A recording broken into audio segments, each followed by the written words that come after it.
Dolce, në humor të mirë dhe plot energji, fillon të ngacmoj Edin gjatë një momenti të lirë në dhomën e ndenjes.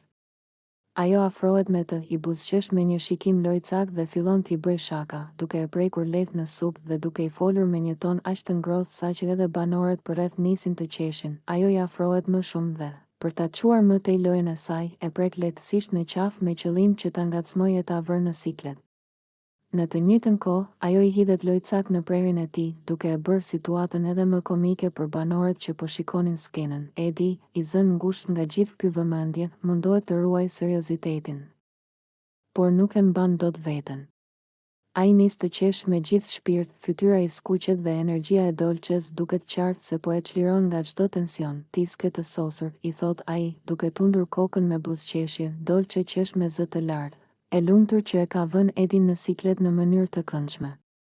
Banorët fillojnë të bëjnë batuta dhe atmosfera në shtëpi bëhet më e lehtë, më e hareshme. E po, Edi, mos u dorëzo kaq shpejt, thot dikush nga anash, dhe kështu, mes të qeshurash dhe shakave, duket qartë se Edi po e shijon gjithë atë vëmendje dhe humorin që Dolce sjell çdo herë që afrohet tek ai. Atmosfera mes tyre mbetet plot lojra, energji dhe batuta që çelin buzëqeshje tek të gjithë banorët. Edi puth dhe përqafon Dolcen me një afeksion të hapur, duke e bërë të qartë para gjithë banorëve se mes tyre po krijohet një lidhje që po bëhet çdo ditë më e fortë.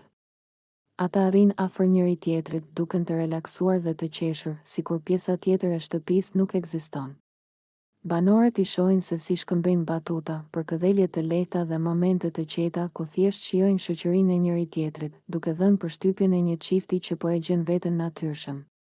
Edi i thot Dolces me zë të ulët se ajo është një vajzë shumë e mirë, se ai e vlerëson mënyrën si e trajton, si flet dhe si i qëndron afër. Ai duket i sinqert dhe i përmbledhur në fjalët e tij, sikur më në fund ka gjetur dikë me të cilin ndjehet rehat.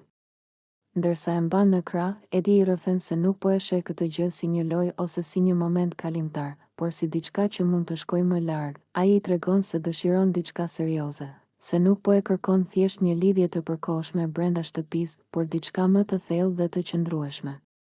Dolce e dëgjon e qetë, e buzëqesh dhe ndjen se fjalët e tij e prekin.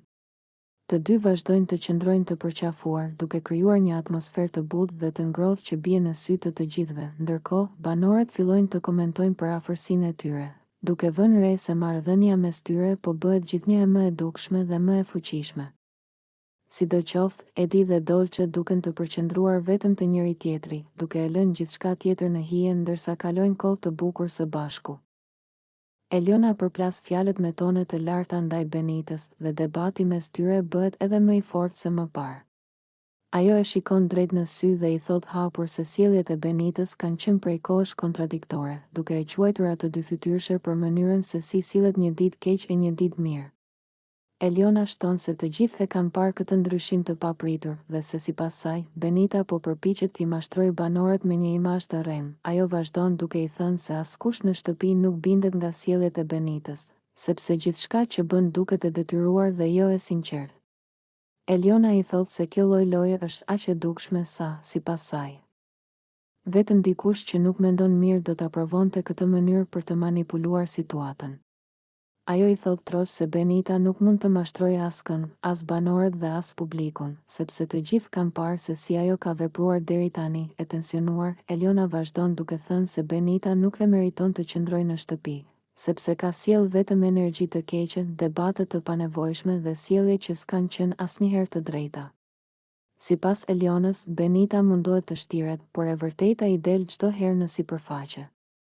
Banorët përreth i shikojnë të habitur, ndërsa Eliona nuk e ndal as pak fjalën, duke e lënë të qartë se nuk beson asnjë gjë që del nga goja e Benitës. Në fund, atmosfera bëhet e nxehtë dhe tensioni në dhomë rritet edhe më shumë, ndërsa Eliona qëndron e palkundur në qëndrimin e saj, duke e bërë të qartë se nuk ka ndërmend t'i tolerojë më sjelljet e Benitës. Edi i shpreh ndjenjat Dolces teksa qëndrojnë të ulur në një nga qoshet më të qeta të shtëpisë, larg zhurmës së banorëve të tjerë. Ai duket më i emocionuar se zakonisht dhe zëri i tij ka një ton më të butë ndërkohë që mundohet të gjejë fjalët e duhura. Pas disa minutash hezitimi, Edi më në fund i thot Dolce se ai ka filluar të ndjej diçka më shumë për të, duke i pranuar se prania e saj e qetëson dhe e bën ta shoh lojën ndryshe. Dolce mbetet e surprizuar për një moment, por në fytyrën e saj shfaqet një buzëqeshje e butë që e tradhton emocionin e brendshëm. Ajo i thot Edit se ndjenjë për të ka pasur prej ditësh, por nuk ka dashur ta shpreh para kohe. Nga frika mos dukej si e nxituar. Tregimi i saj i sinqert e bën Edin të marrë guxim edhe më shumë dhe atmosfera midis tyre bëhet më e afërt dhe më e ngrohtë. Ndërkohë, disa banorë që i shikojnë nga larg fillojnë të këmbejnë komente, sepse kemi ditë që ata të dy shihen gjithmonë bashkë. Tani çdo gjë bëhet më e qartë, nuk ka qenë thjesht shoqëri. Dyshja nuk fshihet më, sepse shikimet dhe buzëqeshjet mes tyre tregojnë se diçka e re po lind. Biseda vazhdon gjatë, me të dy që flasin për mënyrën si e kanë parë njëri tjetrin që ditën e parë, se si kanë krijuar një lloj lidhjeje që ka ardhur duke u forcuar ditë pas dite. Banorët e tjerë fillojnë të thonë me zë të ulët se ky mund të jetë çifti i parë zyrtar i këtij sezoni të Big Brotherit.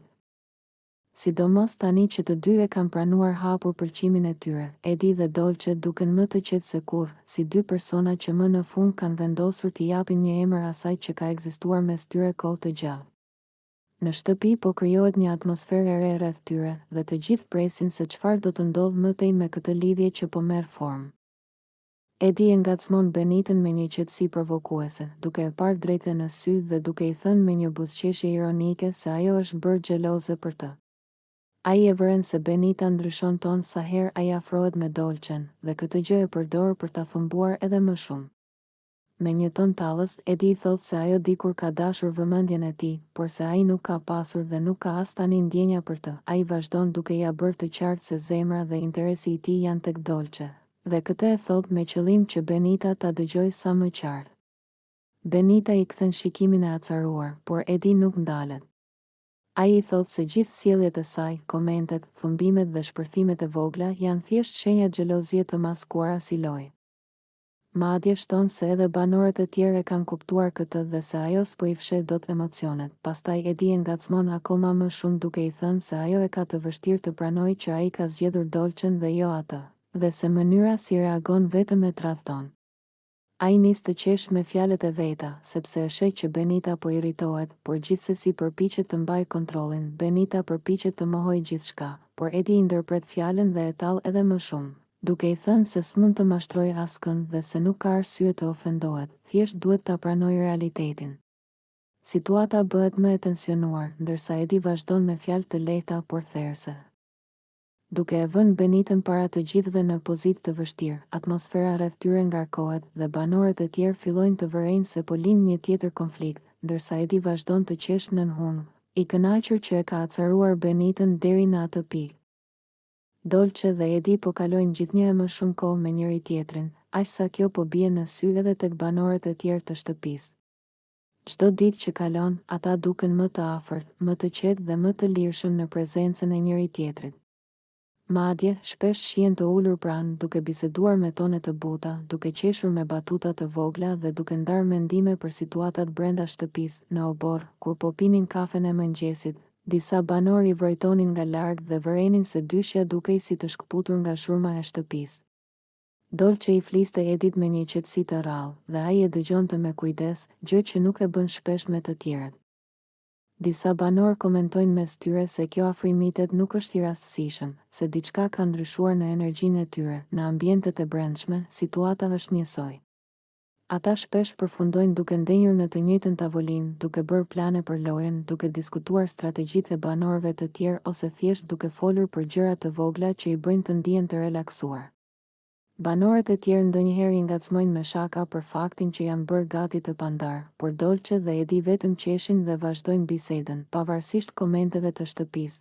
Ata duken si dy persona që po e gjejnë ritmin e tyre dhe po krijojnë një lloj afërsie të veçantë. Pa zhurmë dhe pa dramat që të tjerët zakonisht sjellin. Atmosfera mes tyre është e qetë, e lehtë dhe duket qartë se po u pëlqen shoqëria e njëri tjetrit, aq sa të gjithë fillojnë ta vërejnë.